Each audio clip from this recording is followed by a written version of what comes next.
ज्योतिर्मनाकडून जे जे काही होत असतं, केलं जातं, घडत असतं, ते सर्व रेकॉर्ड होतं, सर्व रेकॉर्ड होतं. आता हे सगळं जे होतं ना, हे ऑटोमॅटिकली होतं, ऑटोमॅटिकली. कळलं की नाही? ऑटोमॅटिकली याचा अर्थ काय, तिथे कोणीतरी करणारा कोणी नाही आहे, ऑटोमॅटिक होतं. कारण हे सगळं जे आहे ना, हे स्वयंचलित आहे, हे स्वयंनियंत्रित आहे, हे नैसर्गिक आहे, हे पद्धतशीर आहे, ही एक दिव्य व्यवस्था आहे आणि हे सगळं निसर्गाच्या नियमाने बद्ध आहे. म्हणून आम्ही परमेश्वराची व्याख्या केली, निसर्ग नियमासहित स्वयंचलित, स्वयंनियंत्रित, नैसर्गिक, पद्धतशीर दिव्य व्यवस्था म्हणजे परमेश्वर.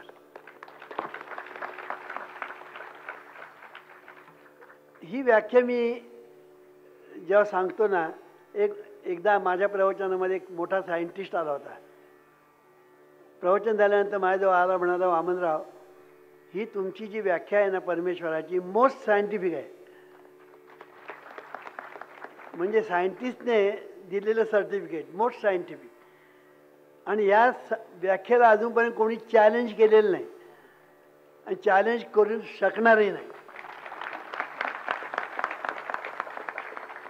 स्वयंचलित आहे. तुम्ही म्हणा कशावरून, आता तुम्ही आलात ते कसे स्वयंचलित. तुम्ही आता प्रवचनाला आलात ना, तुम्हाला कोणी ओढून आणलं का, खटारा ओढून आणतो तसं नाही, तुम्ही स्वयंचलित. तुम्ही येऊन इथे बसलात, आता बोलता बोलता एखादा मनुष्य उठून जातो, स्वयंचलित.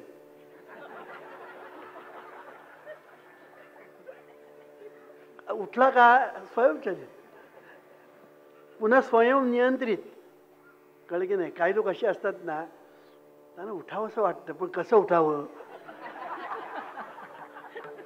मग ते स्वतःला नियंत्रित करतात, स्वयंनियंत्रित.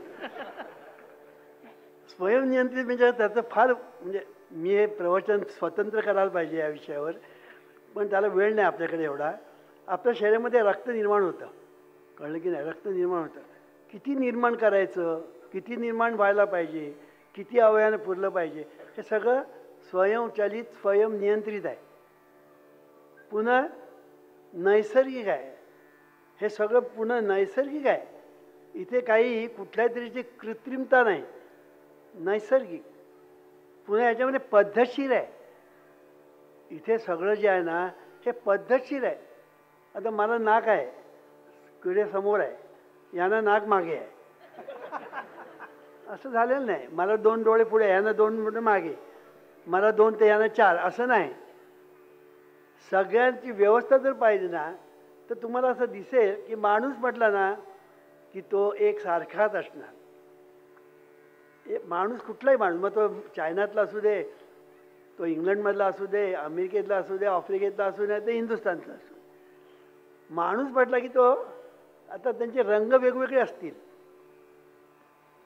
कोण नकटे असतील, कोण तुरतुरीत नाकाचे असतील ना, काय काय असतात ते नकटे असतात बघा, काही काही तुरतुरीत नाकाचे असतात, काही गोरे असतात, काही काळे असतात, काही काळे ढुसढुशीत असतात,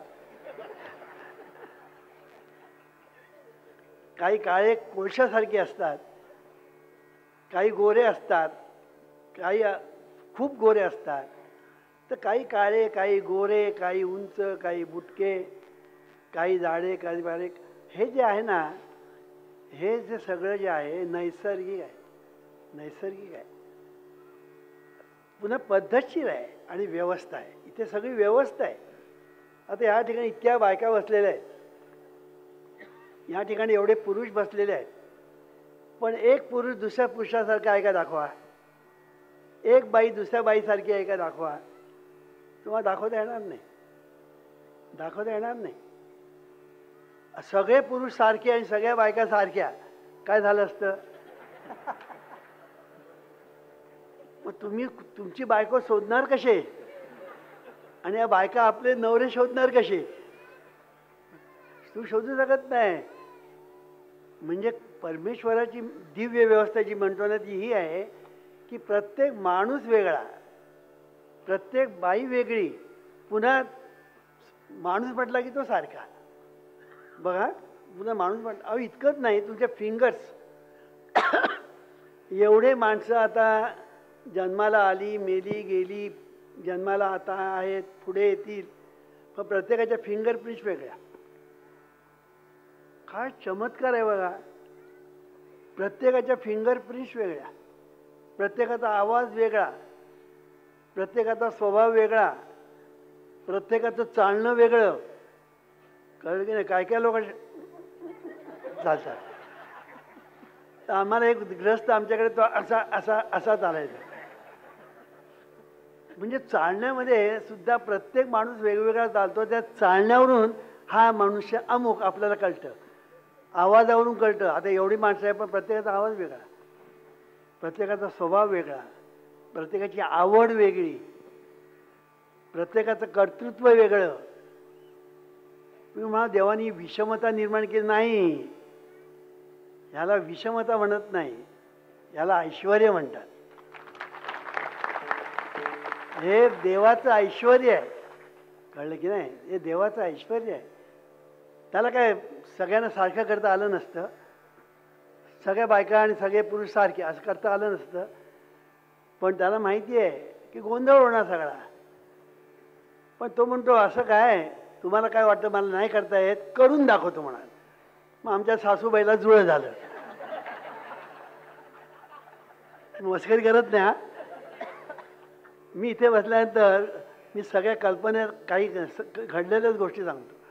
आमच्या सासूबाईंना जुळं झालं आणि ती जुळं मुलं इतकी सारखी की आईलाच ओळखता येत नव्हते. कळलं की नाही? आईलाच ओळखता येत नव्हते.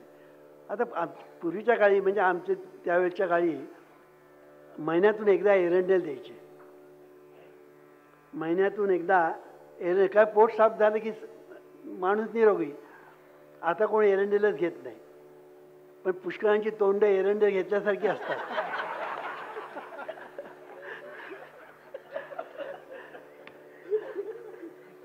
काही लोकांना हसायलाच नको, तोंड असं एरंडेल घेतल्यासारखं. म्हणजे ह्याच्या डोक्यावर एवढा मोठा भार पडलेला आहे संबंध पृथ्वीचा, ते ह्याच्या डोक्यावर असं वाटावं. तर पूर्वीच्या काळी एरंडेल द्यायचे. तर आमच्या सासूबाईने एका मुलाला धरला आणि ती काय करायची आमची सासूबाई, असं नाक धरायची. नाक धरलं की तोंड उघडायचं, घाल आतमध्ये. कळलं की नाही? हां, तसं एकाला आणला, नाक धरला, घातला. सासूबाईने त्या दुसऱ्याला बोलाव, त्याला कोणीतरी धरून आणला, नाक धरला, घातला. एक हकतोय, दुसरा हकतच नाही.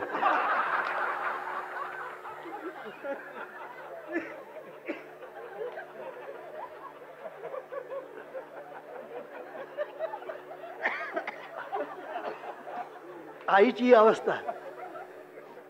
म्हणजे देव काय म्हणतो, तुम्हाला काय वाटतं मला एकसारखं करता येत नाही, पण तुम्ही गोंधळात पडाल म्हणून मी ते केलेलं नाही. असं सांगायचा मुद्दा असा की व्यवस्था दिव्य आहे. याच्याबद्दल मी स्वतंत्र जर प्रवचन केलं ना तर 1 तासाचं प्रवचन होईल. इतका हा विषय सुंदर आहे की सगळं आपल्या ठिकाणी सगळं दिव्यत्व आहे. हे शरीर आहे ना, शरीराचा प्रत्येक अवयव दिव्य आहे. डोळे, कान, नाक, तोंड, जीभ, काय काय काय काय काय काय दिव्य आहे. दिव्य म्हणजे दिव्य, त्याची तुलना तुम्हाला करता येणार नाही. कळलं की नाही? अहो ते बिघडलं ना गाडं तर ते दुरुस्त करायला डॉक्टरांच्या नाकेनऊ येतं, पुन्हा दुरुस्त होत नाही ते नाहीच. कळलं की नाही? नी रिप्लेसमेंट केलं तरी पूर्वीसारखे काय नाही. ते पूर्वीचे गुडघे आणि ऑपरेशन केल्यानंतरचे गुडघे जमीन असल्याचं अंतर. पण हे झालं आपोआप, ऑटोमॅटिक झालं. काय गंमत बघा, एक पेशी असते. आपण जन्माला येतो ना, एक पेशी असते, त्याच्या 2 होतात, त्याचे 4 होतात, त्याचे 8 होतात, त्याचे 16 होतात. ते जॉमेट्रिकल प्रपोर्शन म्हणतात त्याला. कळलं की नाही? 4चे 8, 8चे 16, 16चे 32 असे करून संबंध पेशी. आणि पुन्हा त्या पेशी गुडघ्यात गेल्या ना ते गुडघ्यातच काम करणार, त्या पेशी डोळ्यातच काम करणार, कानातच काम करणार, दुसरं काम करणार नाही. कळलं की नाही? हे माझं काम नाही असं ते म्हणतात. ही सुद्धा एक गंमतच आहे. आणि एवढ्या किती पेशी, तुमचं संबंध शरीर आहे ना हे पेशींचं आहे. पेशी, शरीर भरलेलं आहे, पेशी नाही. कळले ना? किती पेशी आहेत? अनंत, मोजता येणार नाही एवढ्या पेशी आहेत. किती जन्माला येतात, किती मरतात, इथेच अनंत. तुम्हाला पत्ता पण नाही. आणि जे चालले आहे ह्याचाही पत्ता नाही. ऑटोमॅटिक. कळलं की नाही? स्वयंचलित, स्वयंनियंत्रित, हे सगळं आपोआप चाललेलं आहे. म्हणून हे शरीर साक्षात परमेश्वर. हे शरीर म्हणजे मूर्तिमंत परमेश्वर. कळलं की नाही? म्हणून आपल्याकडे मूर्तीपूजा सांगतात. कळलं की नाही? आपल्याकडे आपल्या वाडवडिलांनी मूर्तीपूजा करायला शिकवलं. त्याच्यामध्ये त्यांचा फार मोठा हेतू आहे, त्याच्यामध्ये त्यांचं फार मोठं शहाणपण आहे. ते म्हणजे असं की आपण जी मूर्ती पाहतो ना, ती मूर्तीची पूजा करताना, मूर्तीकडे पाहताना, पाहता पाहता पाहता पाहता पाहता त्या मूर्तीकडून लक्ष इथे आलं पाहिजे, या मूर्तीकडे आलं पाहिजे. हा त्याच्यातला हेतू आहे. ती मूर्ती पाहताना ह्या मूर्तीकडे लक्ष तुमचं जावं म्हणून मूर्तीपूजा आहे. मग आज काय होत आहे, ती मूर्तीपूजा करताना तो तिथेच थांबतो, तो इथे येतच नाही. इथे आल्यानंतर तो पलीकडे मनाकडे गेलं पाहिजे, त्याच्या पलीकडे बुद्धीकडे गेलं पाहिजे, त्याच्या पलीकडे चित्ता गेलं पाहिजे, त्याच्या पलीकडे परमेश्वराकडे गेलं पाहिजे. असं करत शरीराकडून परमेश्वराकडे, मूर्तीकडून शरीराकडे असा आपला प्रवास व्हायला पाहिजे. पण तसं आपण करत नाही. म्हणून मूर्तीपूजा करताना आपण काय करतो ते जर आपण बघितलं तर मूर्तीला आपण जे वाहतो ते प्रथम त्याच्यानंतर आपण स्वतःला वाहतो. कळलं की नाही? मूर्तीला आपण फुलं वाहतो, त्याचा सुगंध कोण घेतो? आपण घेतो. मूर्तीला उदबत्ती वाहिली, त्याचा सुगंध कोण घेतो? आपण घेतो. मूर्तीला आपण जे जे काही करतो त्याला स्नान घालतो, मूर्तीला आपणही स्नान करतो. जे जे आपण मूर्तीला करतो ना ते आपण करत असतो. आणि शेवटी मूर्तीला नैवेद्य दाखवतो आणि खातो आपण. शेवटी खातो कोण? आपण. मूर्तीला नैवेद्य आपण दाखवतो, खातो आपण. कळलं की नाही? म्हणून मूर्तीकडून आपण शरीराकडे आलं पाहिजे. आणि शरीर किती दिव्य आहे, शरीर किती भव्य आहे, शरीर किती अलौकिक आहे, शरीर किती अमेझिंग आहे, शरीर किती विस्मयकारक आहे, असं आपल्याला जसं वाटायला लागेल ना, तसं तुमचं जे होईल ना ते भजन, त्याला म्हणतात नामस्मरण. कळलं की नाही? त्याला म्हणतात नामस्मरण. म्हणून देवाचं हे जे अलौकिकपणा जो आहे, कर्तृत्व जे आहे, विस्मयकारक जे आहे, की जगामध्ये सर्व ठिकाणी बघा हे विश्व आहे ना हे चमत्काराने भरलेलं आहे.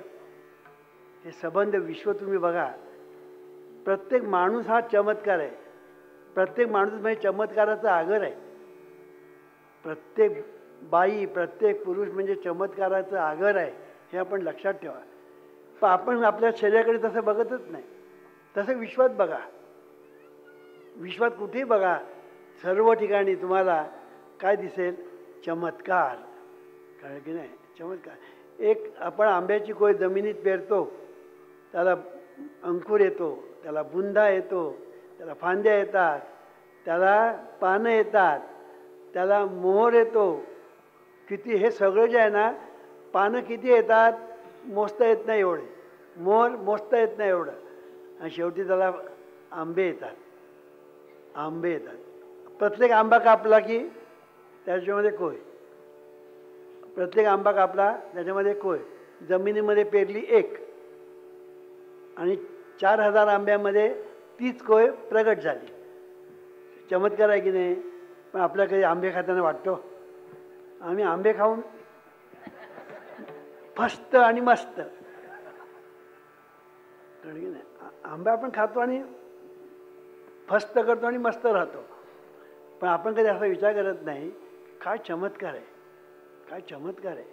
कारण एकोहम बहुश्याम प्रजयम, एक कोयरी अनेक झाली. आणि अनेक किती रूपाने झाली, किती रूपाने झाले. पहिला अंकुर, मग बुंदा दुसरं रूप, फांद्या तिसरं रूप. बरं फांदी एक, अनेक फांद्या. पानं चौथं रूप, पानं एक, अनेक पानं. मोर, आंबे, पुन्हा त्याच्यामध्ये कोई. काय आहे बघा. एकोहम बहुश्याम अनंत रूप.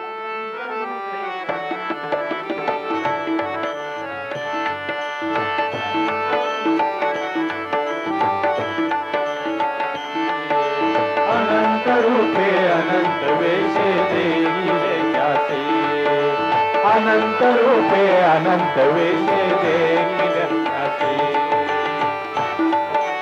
देवीवरू वापर पुन्हा देवीवर गुण बाणली ऐशी, गुण बाणली ऐशी. देखिला देखिला माये देवाचा देव, देखिला देखिला माये देवाचा देव. बापर महादेवीवर, बापर महादेवीवर गुण बाणली ऐसी, गुण बाणली ऐसी. देखिला देखिला माये देवाचा देव, देखिला देखिला माये देवाचा देव. विठला संदेह,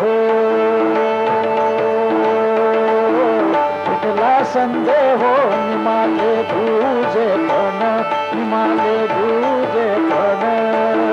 देखिला देखिला माये देवाचा देव, देखिला देखिला माये देवाचा देव. विठला संदेह, विठला संदेह निमाले तुझे पण, निमाले तुझे पण. देखिला देखिला माये देवाचा देव, देखिला देखिला माये देवाचा देव. विठाला विठाला विठाला विठाला विठाला विठाला विठाला विठाला विठाला. चला बाबा.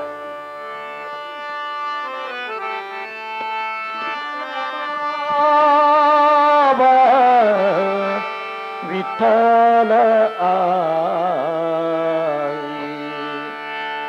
विठ्ठल रखुमाई आई, विठ्ठल रखुमाई आई, विठ्ठल रखुमाई विठ्ठल बाबा, विठ्ठल आई, विठ्ठल रखुमाई आई, विठ्ठल रखुमाई आई, विठ्ठल रखुमाई. विठाला विठाला विठाला विठाला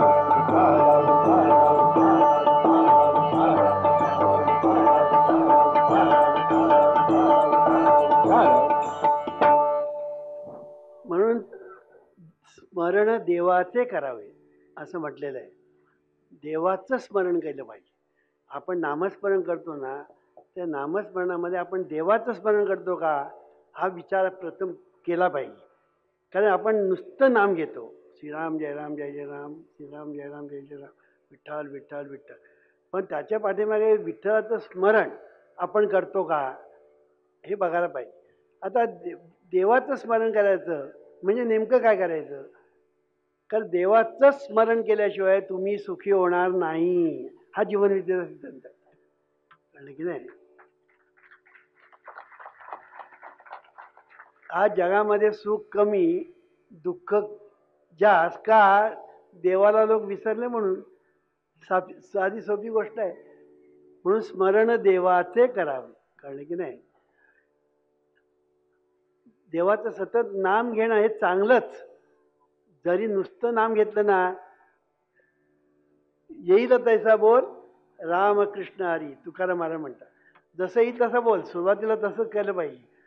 कळलं की आम्ही तसंच केलं सुरुवातीला. येईल तसं देवाचं नाव घेत राहिलो. करता करता करता करता करता करता करता तुकाराम एका ठिकाणी म्हटलेलं आहे. कळलं की नाही की अट्टहासाने देवाचं नाव जेव्हा आपण घेतो तेव्हा कळे न कळे त्या धर्म कळे ना धर्म ऐका सांगतो रे वर्मा ऐका सांगतो रे वर्मा ऐका सांगतो रे वर्मा माझ्या विठोबाचे नाम अट्टहासे उच्चारा माझ्या विठोबाचे नाम अट्टहासे उच्चारा माझ्या विठोबाचे नाम अट्टहासे उच्चारा माझ्या विठोबाचे नाम अट्टहासे उच्चारा करे ना करे ना धर्मा करे ना करे ना धर्मा करे ना करे ना धर्मा करे ना करे ना धर्मा ऐका सांगतो रे वर्मा ऐका सांगतो रे वर्मा ऐका सांगतो रे वर्मा ऐका सांगतो रे वर्मा माझ्या विठोबाचे नाम अट्टहासे उच्चारा माझ्या विठोबाचे नाम अट्टहासे उच्चारा माझ्या विठोबाचे नाम अट्टहासे उच्चारा माझ्या विठोबाचे नाम अट्टहासे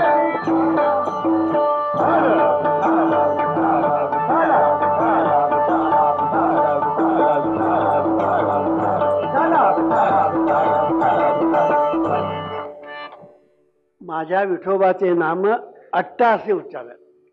तो या दाखविला वाटा. फुले म्हणतात तो या दाखविला वाटा. जया पाहिजे त्या नीटा कृपावंत मोठा पाहिजे तो कळवळा. तो आतून तुम्हाला मार्गदर्शन मग करायला लागतो. पण प्रथम सुरुवात येईल तैसा बोल रामकृष्ण हरी हे खरंच. पण तिथून आपण पुढे गेलो पाहिजे. वाचन केलं पाहिजे, श्रवण केलं पाहिजे, चिंतन केलं पाहिजे, सद्गुरूंना शरण गेलं पाहिजे, त्यांचं मार्गदर्शन घेतलं पाहिजे. तर मार्गदर्शन घेतलं नाही तर पुढे प्रगती होत नाही. आणि म्हणून नाम घेता घेता घेता घेता घेता सद्गुरू भेटतात. सद्गुरू वाचोनी सापडेना सोय धरावे ते पाय आपणासारिखे करीती नाही काळ वेळ त्याला. हे तुकाराम महाराज सांगतात ना. म्हणून नाम घेता घेता घेता घेता घेता सद्गुरू भेटतात. सद्गुरू भेटले की मार्गदर्शन मिळतं.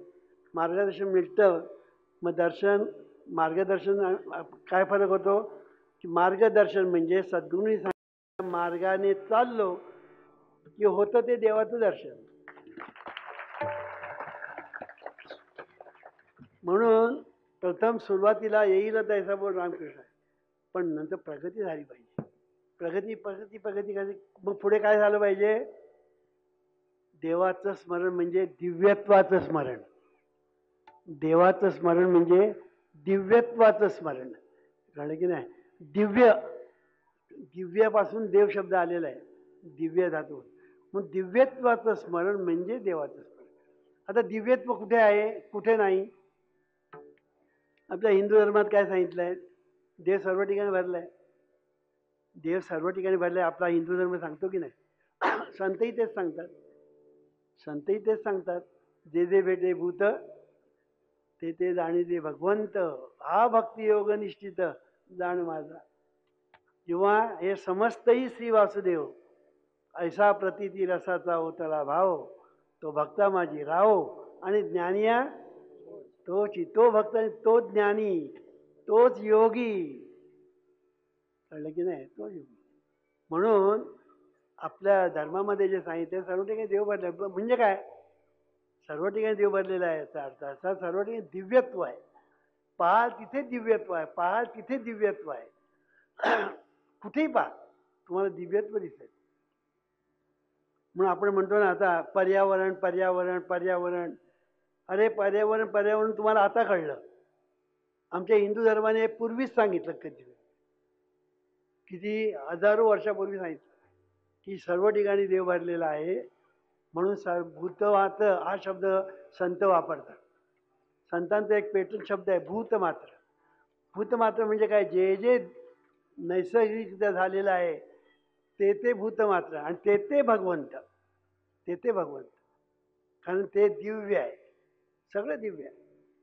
म्हणून हे जे दिव्यत्व पाहणं तुम्ही जेव्हा शिकाल तेव्हा तुमच्या सुखाला सुरुवात होईल.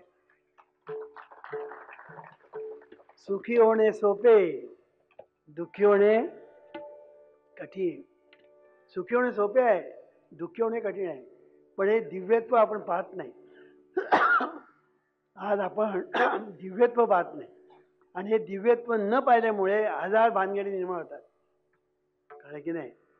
आपण आपल्या बायकोकडे दिव्यत्वाने पाहतो, आपण आपल्या नवऱ्याकडे दिव्यत्वाने पाहतो, आपण आपल्या मुलांकडे दिव्यत्वाने पाहतो. दिव्यत्वाने पाहायचं सोडून देतो, पण दारू पिऊन मारतो. बायकोला मुलांना दारू पिऊन मारतो. आता हा कसा सुखी होणार? दारू पिणारा माणूस कसा सुखी होणार? ब्रह्मदेव जरी उतरला तरी सुद्धा तो तुम्हाला सुखी करू शकणार नाही जर तुम्ही दारू पित राहिलात तर. कळलं की नाही?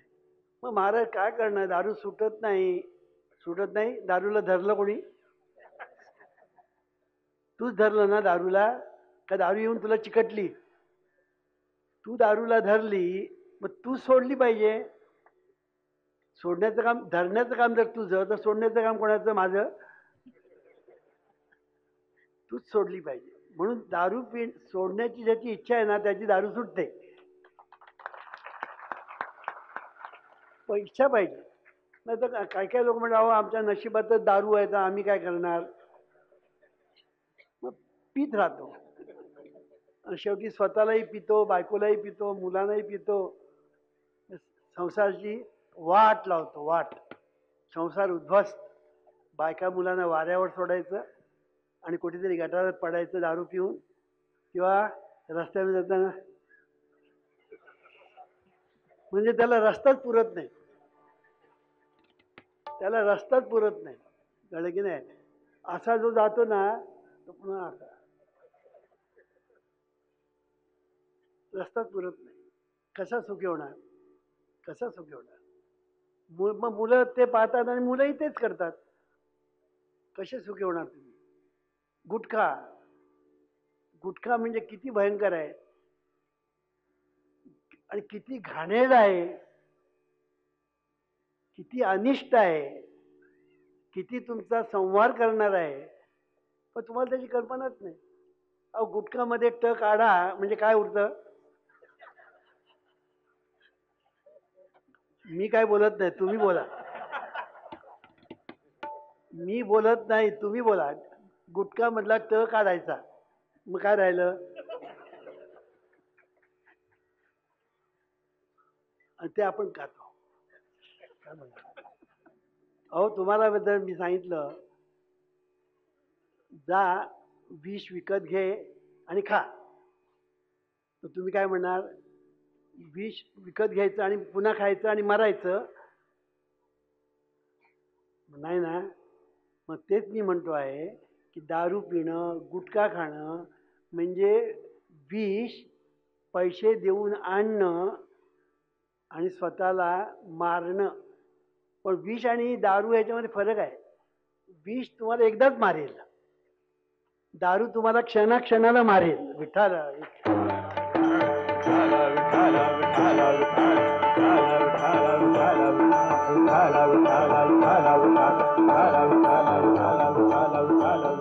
रामकृष्ण हरी, रामकृष्ण हरी.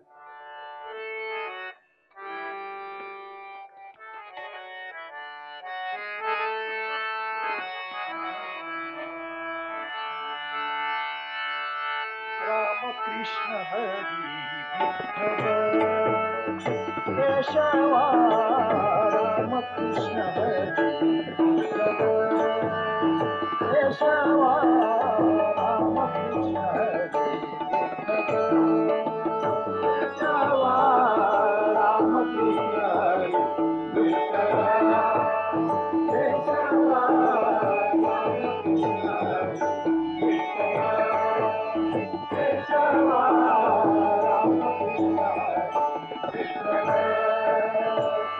केशवा रामकृष्ण हरी विठ्ठल केशवा रामकृष्ण हरी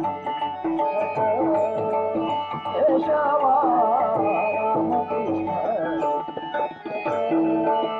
केशवा रामकृष्ण हरी विठ्ठल केशवा रामकृष्ण हरी विठ्ठल केशवा रामकृष्ण हरी विठ्ठल केशवा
रामकृष्ण हरी विठ्ठल केशवा रामकृष्ण हरी विठ्ठल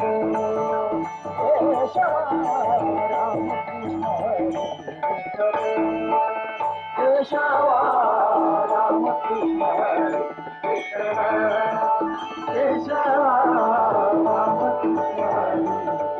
विठ्ठल केशवा रामकृष्ण हरी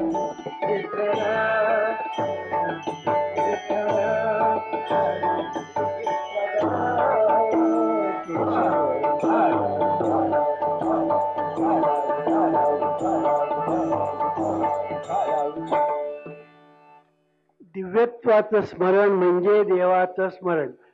लिहून ठेवा, कळलं की नाही? स्मरण देवाचं करायचं म्हणजे काय करायचं? दिव्यत्वाचं स्मरण म्हणजे देवाचं स्मरण. सुरुवात तुमच्या घरापासून करा. सुरुवात तुमच्या घरापासून करा. बायकोकडे दिव्यत्वाने पहा, कळलं की नाही? मुलांकडे दिव्यत्वाने पहा, शेजाऱ्याकडे दिव्यत्वाने पहा. असं दिव्यत्वाकडे पाहता त्या वृक्षाकडे दिव्यत्वाने पहा, सूर्याकडे दिव्यत्वाने पहा, चंद्राकडे दिव्यत्वाने पहा. पाणी, पृथ्वी, आपली पृथ्वीकडे दिव्यत्वाने पहा. ही पृथ्वी म्हणजे काय? तिने आपल्याला धरून ठेवलं म्हणून आपण आहोत, नाहीतर स्पेसमध्ये आपण फेकलो गेलो असतो. गुरुत्वाकर्षणाच्या द्वारे तिने आपल्याला धरून ठेवलेलं आहे, म्हणून आज आपण आनंदाने या पृथ्वीवर आहोत. म्हणून आपण वंदे मातरम म्हणतो. मातरम म्हणजे मातेला आपण वंदन करतो. ही पृथ्वी माता आहे, म्हणून या पृथ्वीला वंदन आपण करतो. दिव्यत्वाने पृथ्वीकडे पहा, पाण्याकडे दिव्यत्वाने पहा. जीवनविद्येने लिहिलेलं आहे पुस्तकात की हे पंचमहाभूत नव्हेत, ही पंचमहादेव आहेत. कारण की नाही, पंचमहाभूत नाही, पंचमहादेव आहेत. त्यातला कुठलाही एक वगळा, तुम्ही उरता का बघा. कुठलाही एक वगळा, पृथ्वी वगळा, उरता का बघा. पाणी वगळा, उरता का बघा. सूर्य वगळा, उरता का बघा. हवा वजा करा, उरतं का बघा. आकाश, आकाश नाही तर तुम्ही बसणार कुठे. आज तुम्ही सगळे आकाशात आहे, आनंद कोटी ब्रह्मांड आकाशात आहे. त्या आकाशाचा थांग पत्ता लागत नाही. अशी पंचमहाभूत आहेत. ती पंचमहाभूत म्हणजे पंच महादेव या ठिकाणी आहे. या शरीराच्या ठिकाणी हे 5 देव आहेत. हे शरीर किती महत्वाचं मग किती दिव्यत्वाने पाहिलं पाहिजे. मग या देवाला दारू देणार का दूध देणार, गुटखा देणार का भाजी देणार, काय देणार ते तू ठरव, कारण तूच आहेस. तुझ्या जीवन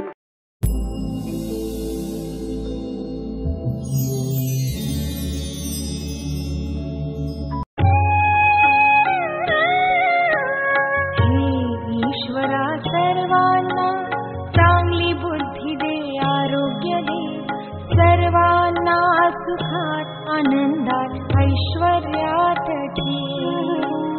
सर्वांचं भलं कर, कल्याण कर, रक्षण कर, आणि तुझे गोड नाम मुखात खंडरा.